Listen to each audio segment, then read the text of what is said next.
যে এই ছাত্র তরুণরা নিঃশর্তভাবে আন্দোলন সংগ্রাম করেছে।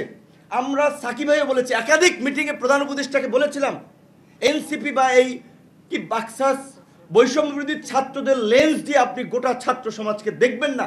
ছাত্রদল একটা বড় সংগঠন, শিবির একটা সংগঠন, ছাত্র অধিকার, ছাত্র ফেডারেশন, ছাত্র ইউনিয়ন, এরকম অনেক ছাত্র সংগঠন আছে।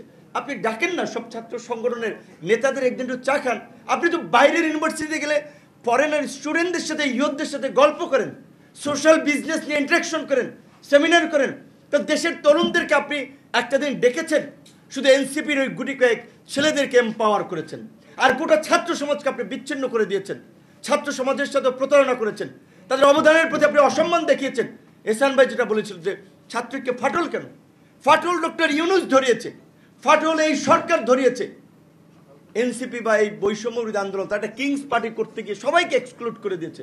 দেখেন এই ছাত্ররা সবচেয়ে শহীদদের সংখ্যা সংগঠন হিসেবে যদি ধরেন, ছাত্রদল সেই তালিকায় বড় সংগঠন থাকবে, শিবির, অন্যান্য সংগঠনগুলো। তাদের সাথে তরুণদের আন্দোলনের ফলে এত একটা ঐতিহাসিক পরিবর্তন হলো। একদিন প্রধান উপদেষ্টা তাদেরকে ডেকেছেন, তো আমরা শেষ বেলায় এসে অনেক দুঃখ, অনেক ক্ষোভ বলতে পারছি না, কারণ ছুঁচু উপরে ফেললে তো বুকে পড়ে, এই জন্য অনেক কথা বলি না। কিন্তু তারপরে আমার কিছু কথা বলতে হয়, কারণ ওনারা যেই দিকে এখন নিয়ে যাচ্ছে, এখন শঙ্কা আছে। এখন আমি প্রতিনিয়ত এই বাড়ি ফেরার পথে, আমার সাথে তো পুলিশি প্রোটোকল নাই, আমার তো লাইসেন্স করা পিস্তল নাই।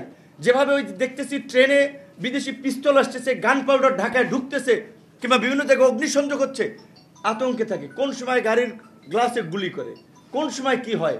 কারণ এই গত এক বছরে আইন শৃঙ্খলা বাহিনীর দুর্বলতার কারণে, সরকারের দুর্বলতার কারণে এই পরাজিত ফ্যাসিস্ট শক্তি নানান ধরনের নাশকতা শুরু করছে।